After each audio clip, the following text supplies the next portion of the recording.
Ladies and gentlemen, damas y caballeros, this is Herbert Sigüenza and Rick Salinas from Culture Clash! Choque de cultura! Let's hear some noise, CABE! Woohoo!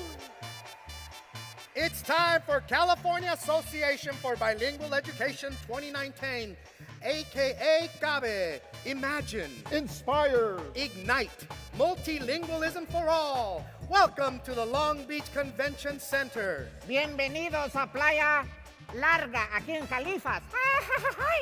It's great to be here in Long Beach, the coastal city and port, home to, well, no major baseball team, no major basketball team, no football team.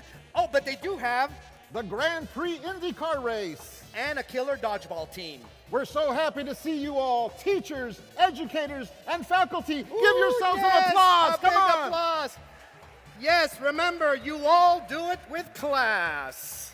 Now, please have your hall passes available if you get confronted. Please take a moment to locate the nearest exit signs. In case of an emergency, please exit in a non-hysterical Hispanic fashion. And please, entitled Anglos, exit first. In case of an emergencia, in case of an emergency or earthquake, if we fall into the Pacific Ocean, your seat cushions can be used as a flotation device. And please, cell phones on off. And for all you cholitas and cholitos, no old school pagers allowed. And absolutely no texting or sexting, or you will be escorted and deported to nearby Hawaiian Gardens. Now, before we start the evening, we have a very special greeting this afternoon from bilingual and multicultural actor and founder of BESE, dancer, model, and activist, Zoe Saldana! Here's her message. Did you know that Native American tribes are basically their own nations? In fact, they've been that way since well before the start of American history. It's called tribal sovereignty, but protecting it hasn't been an easy task. Let us explain. There are currently 573 federally recognized Native tribes in the U.S., and every one of them has the right to govern themselves and their lands. Before the Constitution existed, before the U.S. itself existed, American colonizers struck tons of treaties with the indigenous tribes and thereby recognized tribes as independent nations. And when the Constitution was enacted in 1788, it too recognized their sovereignty, not just from the federal government, but also states and foreign nations. But soon after, their sovereignty was put at risk.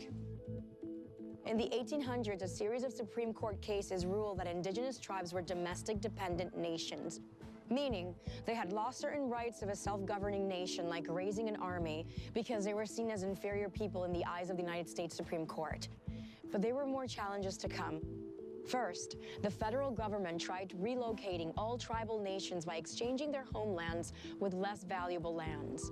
Then, when the tribes failed to assimilate, the United States broke up reservations by a process called allotment.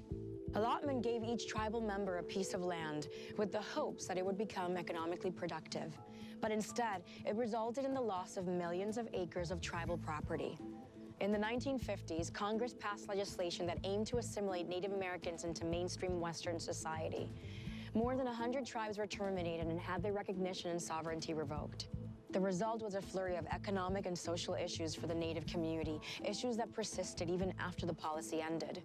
Since then, Native groups have regained some of their rights, and the government has taken a more supportive approach to tribal sovereignty. Today, tribal nations work to rehabilitate endangered species, restore their traditional languages, and address the epidemic of murdered and missing indigenous women in Indian country. But the debate still isn't over, because the right of Indian nations to self-govern is often being redefined and challenged, despite the fact that its history predates even the birth of our colonized nation.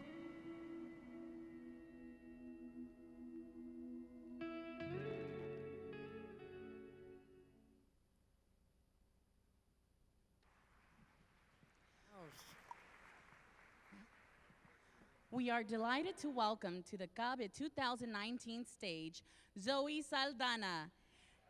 You may remember Zoe from one of her more than 50 roles in television and film, including The Avengers, Star Trek, Avatar, Guardians of the Galaxy, and Pirates of the Caribbean, to name just a few. And now, as founder of BESE, let us welcome actor, dancer, model, and activist, Zoe Saldana. Sorry, I didn't listen to the directions and I came out too early, but hi everybody. I'm nervous. I'm literally like standing today amongst giants. You guys are giants. As educators, I worship your vocation, and I'm really humbled to be here today among all of you. It is an honor to share the room with such talented educators. Educators that value the multilingualism and multiculturalism of our American students. The students in our country are a beautiful mix of diverse experiences that enrich our lives, but diversity is often undervalued, and minorities are severely misrepresented, underrepresented. 53% of K through 12 students across our nation are students of color, and 25% are Latinx. Their stories are American stories. Yet, the stories of many game-changing Americans have been left out of the history books, excluded from the American narrative. In some cases, students have even been forced to hide their identities. In states like Texas, it was illegal to speak any language other than English on public school grounds until the Bilingual Education Act of 1968. This is why America desperately needs teachers who, regardless of their backgrounds, celebrate the diversity, multilingualism, and multiculturalism of our students. Most importantly, America needs teachers who understand that a student's identity is still uniquely and singularly American.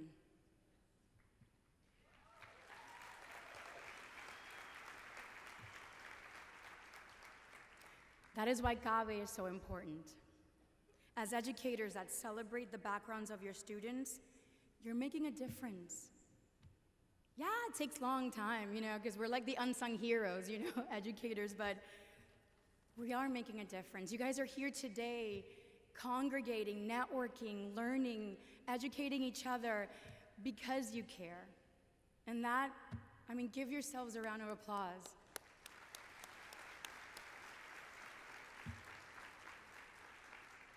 Students have shown that when students identify with studies have shown that when students identify with a teacher on a personal level, dropout rates decline, grades go up, and students demonstrate more interest in college entrance exams. You are teaching young people that they matter. Representation matters. Who we are matters. I'm here today because we share a common goal.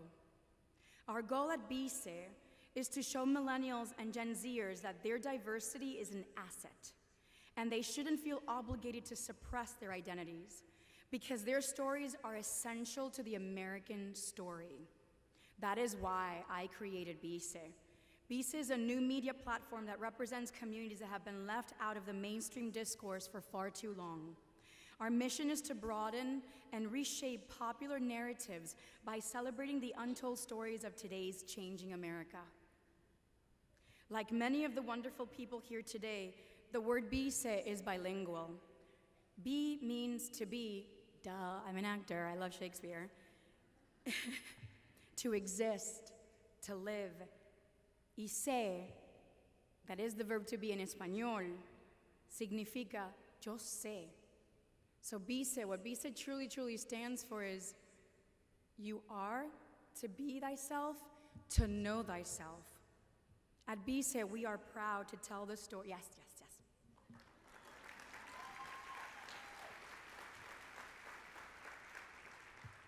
At BESE, we are proud to tell the stories of young people who are, in a way, educators.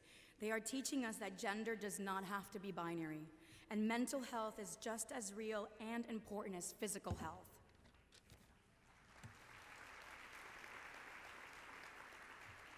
And there doesn't need to be tension between the multiple cultures that make up one identity, because we are all American, simply and uniquely American. I am proud that BESE can give young people a platform to teach, and I'm grateful to CABE and the educators in this room for investing in our students. Because I know how it feels, yes, you guys are amazing. Because I know how it feels to be told that your cultural background are in conflict with one another, as if being Dominican somehow made me less American. But I know the truth. The story of my grandmother is the story of the American dream. She escaped dictatorship in Dominican Republic and traveled to the US as a single mother, where she supported her family by working in textile factories for over 20 years. She worked hard, loved her family, loved this new nation that harbored her, and never missed an opportunity to vote so that I can be here today. The life she lived is proof that the American narrative is inextricably linked to the Latinx experience. We cannot be left out of the American story any longer, anymore.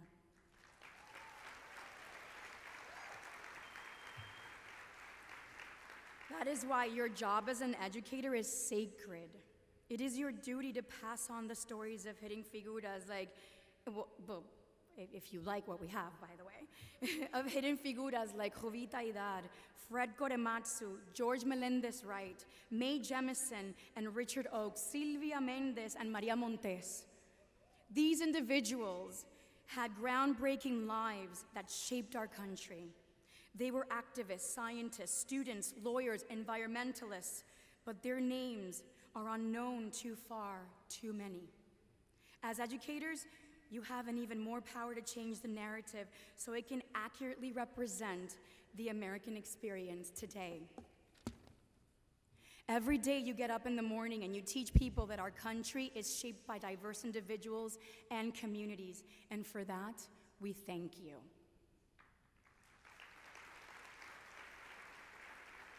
Just like the teachers in this room, BESE aims to amplify the next generation of Jovita Idars.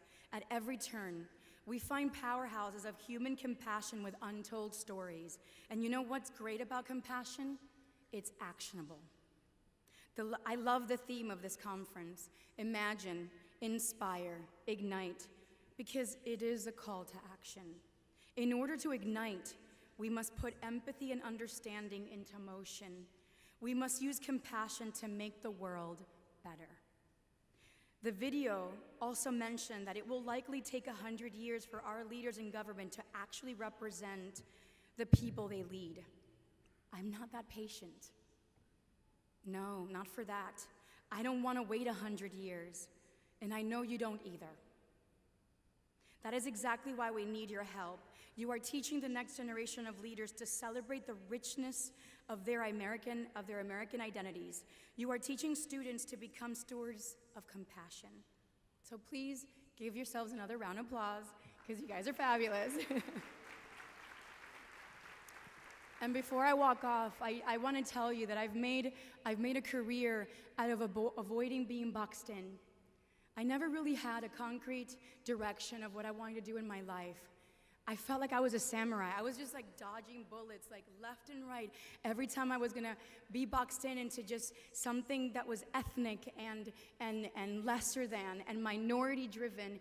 And I believed, and I was raised, that the American dream also belongs to me. If I'm willing to be a good citizen, I'm willing to vote, and I'm willing to pay my taxes, and I'm willing to just love thy neighbor. But you know what I was lacking when I was growing up? Representation. I would turn on the TV, I would open up history books, I would go to the museum, I would look at the news, I would hear the news, and I wasn't there. My grandmother's journey wasn't there. So I felt excluded out of a narrative that I belonged to. And I don't think we can wait any longer. When a child sees Captain America, a little brown kid sees Captain America, and they go, I want to be Captain America. But somebody reminds them that he does not look like Captain America. That is why Miles Morales, the new Spider-Man,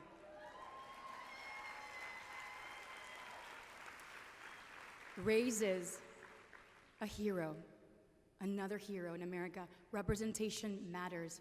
When you see yourself in someone else and they're not portrayed in a sympathetic or apathetic form, but they're portrayed exactly for who they were, and their contributions are celebrated and taught, then that person becomes a giant. And guess what?